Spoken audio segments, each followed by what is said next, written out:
Hello, I just watched Freakier Friday and let's freaking talk about it. Yeah. Hey, how y'all doing?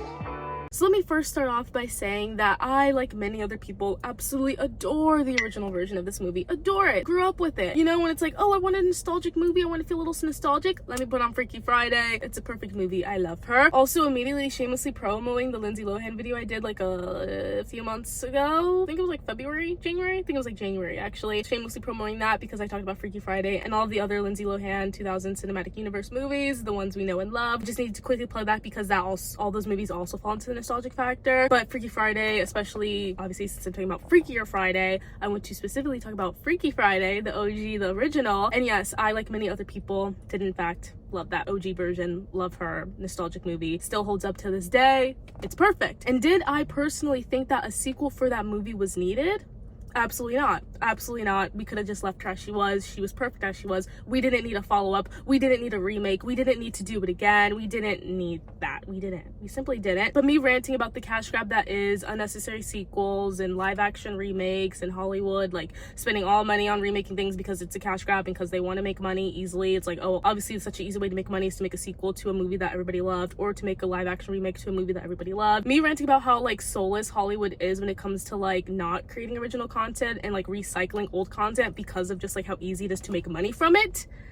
I'm not ranting about that. That's for a different time. That's for a different day. We're not going to rant about that. Let's get back to the subject at hand, aka me talking about this movie. So before I went to see this movie, I knew absolutely nothing about it. I avoided trailers. If you know me, I'm a girl that does not like watching trailers for anything. So if I can avoid watching a trailer for a movie that I'm going to see, I will in fact do that. I love going in as blind as I possibly can to movies. My favorite pastime, one may say. But yeah, I knew absolutely nothing about this movie. I just knew we were getting a sequel. I knew it wasn't a remake. I knew it was a sequel. We were getting all the OG girlies coming back, and that's all I really knew about this movie. Also, I knew that the director was a woman this time around, Nisha Ganatra, I believe. I'm sorry if I just butchered that. I'm really sorry. And double also, I was sort of familiar with the writer of this movie, Jordan Weiss. Once again, I'm sorry if I'm butchering names, but she wrote and directed a movie called Sweethearts, which I personally really liked. A lot of people hated that movie, but me personally, I was like, that was like kind of a fun time. Wasn't the best thing ever, but also wasn't the worst thing ever. I personally enjoyed it. So yeah, she wrote the screenplay for this movie. And when I found that out, it gave me like mild hopes for this movie. I was like, maybe this actually won't be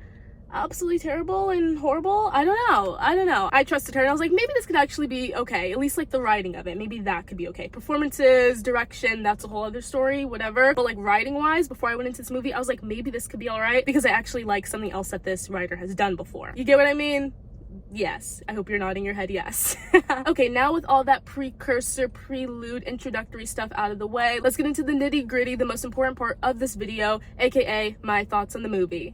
Yes, let's start off with like my general like non-spoiler-y thoughts, like of course stuff about the movie but not like specific like scenes that would like spoil it for you if you really want to go see it or whatever. So let's just talk about my general thoughts. I don't know.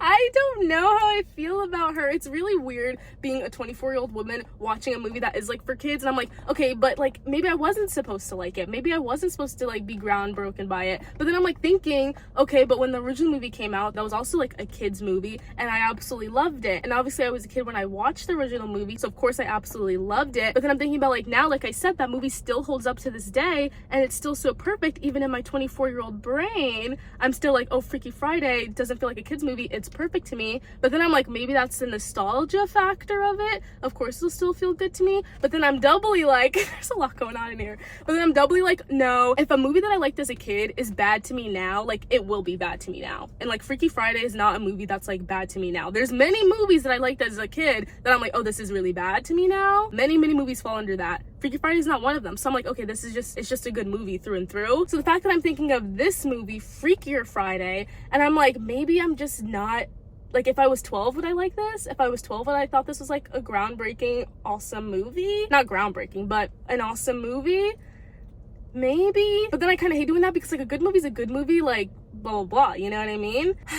I don't know. So yeah, I don't know. I don't know where I'm landing with it. I don't know where I'm landing with that thought process I just had. So yeah, just know that I don't know how I feel about this movie. Like I didn't absolutely hate it. I wasn't like cringing in my boots the entire time, but there was just something like that felt like a little off about it. Also just felt like it was like too much going on. There was like so much going on in that movie. It felt really long. I think it was just generally long. I think it was like an hour 51. It was like closer to 2 hours than like a 90-minute movie, and I feel like it definitely felt that way. There was just like a lot going on, but then at the same time we didn't do enough. Specifically, we didn't do enough in the beginning of the movie. We didn't like establish, like get into the exposition good enough for my liking, which I didn't realize until after the movie, where I'm like, we really should have built up that beginning like exposition of the movie, because a lot of the movie is really just like the switching bodies aspect of it, but I feel like it was just too much of that. I feel like we didn't need as much as we got, which is like crazy to say because like the switching bodies part is like objectively like, you know, the best part of like the OG movie. Like it's really cool to see how they switch and like, you know, learning about each other and building their relationship and blah blah blah blah. But in this case, it just felt like a bit too much. Like the stuff that they were doing when they like switched bodies, it was just like, okay guys, like we're doing so much here. Why are we doing so much? Count how many times I just said like too much, so much. Sorry about it. But yeah, I felt like we sacrificed like having a nicely built up exposition for having more like fun body switching moments.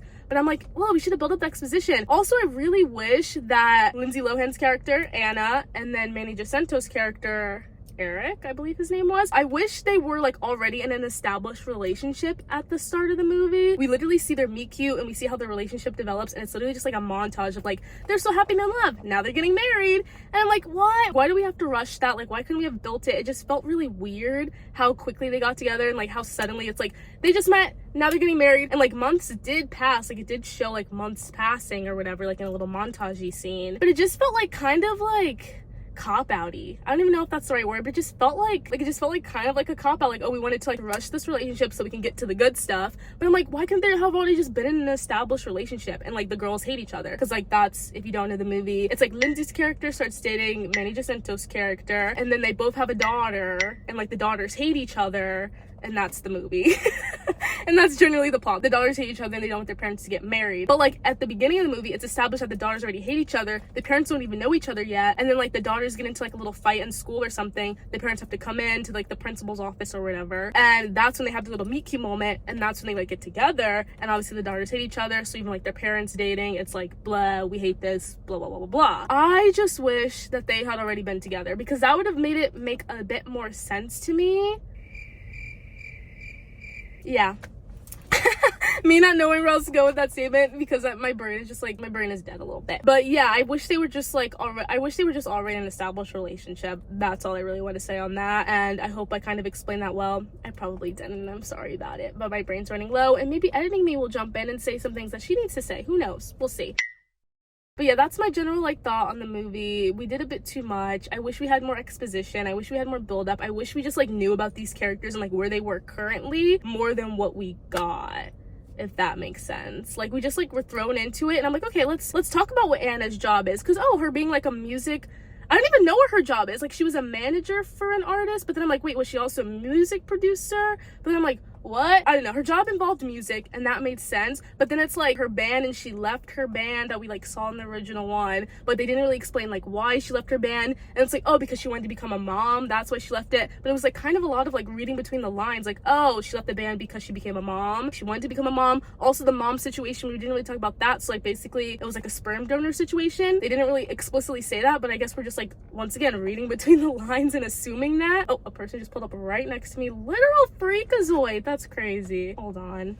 I don't know where I ended with my thoughts because I was rudely interrupted by people pulling up next to me. They're gone now, obviously. But let's just move into my spoiler thoughts. I think I did all my general thoughts that I wanted to say. Good enough. Sure. Let's pretend that we did. I don't know. I really don't know where I left off, man. Anyway, like I said, let's move into my spoiler thoughts, aka like specific scenes I just simply need to talk about because they were either crazy or really, really good. So first thing, the performance of Take Me Away at the end of the movie was awesome to me, and Anna actually being able to do the performance was awesome to me, because like in the original one, you know, it's like her mom pretending to be her and like her being behind the curtain and like doing the awesome guitar solo and everything, so we don't actually get to see her do it. We get to see her do it in this moment and in front of a big crowd, and it's just so sweet and so cool. And another thing that makes me think like, why did she give up being in the band? Because of the mom thing. But then like, you don't have to give up being in the band to be like being a good mom or whatever. But I don't know, I digress. Like I said, this movie kind of didn't really like give me enough information, so I can't even really talk too much on like what her vibe was regarding the band, why she left the band. Like I said, a lot of reading between the lines that I don't want to mess up. whatever. Anyway though, the performance of Take Me Away was so perfect to me. Put that song on streaming. I didn't even check, maybe it is on streaming now, but I remember in my Lindsay video that I did, you know, that I just said I did a couple months ago or whatever, I was saying that they need to put that song on streaming, and I don't know if they did. I kind of hope they did. And also them bringing back like the OG band for the performance, and just like the OG band in general, our two girlies, her two best friends. I love that. That was so sweet to see. Beautiful moment. Beautiful moment. That's the first like spoiler thing I need to say. The second thing I need to say is that Manny Jacinto's little dance break moment he has in this movie, perfect to me. One of the best parts about it. That was actually the best part about the movie until the Take Me Away performance happened, and then that was the best part about the movie. But that dance break he had, hello, hi. I did absolutely hate the British accent he had in this though, because it wasn't good. It wasn't good. It felt very mumbly. I hated that. I was like, why do they have to have this hot man have a terrible British accent when it's like British accent's also hot, but like he's not doing it well enough. He didn't do it well enough, and I didn't like it. I didn't like that. I did not like that at all. They could have just made him American. No.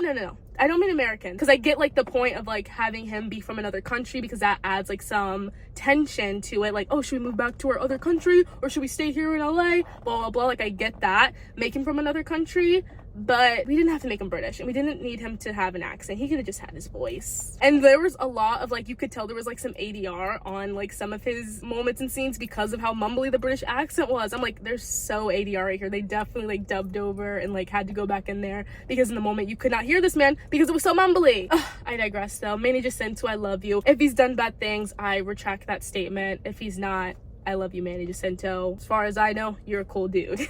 Next up, the third like spoilery thing I need to say is that they use like the old card like way too much in this movie, man. Like, we get it, Jamie Lee Curtis is old. We get it when the teenage girl switched bodies with Jamie Lee Curtis. She's like, oh my god, I'm so old. My bones are cracking. My skin looks terrible. Ah, blah, blah. We get it, Lindsay Lohan is also old or whatever. And like when her daughter switched into her body, it's like, oh my god, my skin's so dry. Oh my god, I'm so old. We get it. All you had to do was say it that first time when they realized it, and then we didn't have to keep like bringing it up. Like that scene of Jamie Lee Curtis, but like it was like the young girl in her body. I can't even remember. Lily? Yeah, that was her name. Lily in her body, like going through Walgreens, like picking up a bunch of like old people stuff. Oh, I need the Fixodent. I need an enema. Blah, blah, blah, blah. We get it. She's old. We get it. We get it. I don't need to hear it every other 2 seconds. Too many old jokes. Too many old jokes. It almost felt ageist. There was a part of it that felt a little ageist, I will say. It was a bit too much. Too many old jokes. Too many old jokes. I'm sorry. And then like trying to be like Lindsay Lohan's also old. She's 37, 36 and a half in that movie allegedly. Too much. Too much of that. I did not like that. That was probably my least favorite part of it. I'm like, okay, I get it. I get it. They're old. I get it. They're old. I get it. They're old and decrepit and breaking apart the seams and bones. They're bones. I get it. Because I'm thinking about like the first movie, and it's like, yeah, she was like, oh my god, I'm so old. I can't believe I'm in my mom's body. That was right when she switched into her body, and she's like, oh my god, I'm the Crypt Keeper. I look like the Crypt Keeper. I swear that's the only like old joke we got in that movie. That's the only old joke. That's the only time where she was like, oh my god, I can't believe I'm in my mom's body. I'm so old. And Freaky Friday. I swear that's the only time they did that and made that little old joke. That was it. This time, they like beat it to death, and I hated it, and I'm gonna stop talking about it now because I feel like I'm beating to death the point here. Okay, and now the last spoiler-y thing that I need to say is that the choice to put bloopers at the end of this movie was the greatest choice ever. Bring back bloopers at the end of movies, and I've always said that, and I will keep saying that. Literally, I just said that in the last video I did where I talked about all the movies I watched in June and July, and I talked about rewatching Bottoms, and how Bottoms has bloopers at the end of the movie, and how we should bring back bloopers at the end of comedy movies. Please bring that back. This movie did it, and I absolutely love that. So fun, so cute, so funny. Why don't we do that anymore? Do it. Keep doing it. I love that about this movie. Probably one of my favorite parts about this movie were the bloopers at the end. My favorite part was when it ended. Anyway, and that's the last thing that I need to say about this movie. I don't know how I feel about her. Do I want to see her again? I don't think so. Am I glad I watched it? I don't know. I really don't know. Like, I said a bunch of things about this movie that I liked and that I didn't like, and like how I would fix it or whatever. But at the end of the day, did I like this movie? Yes or no? Say yes or no. Say yes or no. Just say yes or no. Yes. Loose?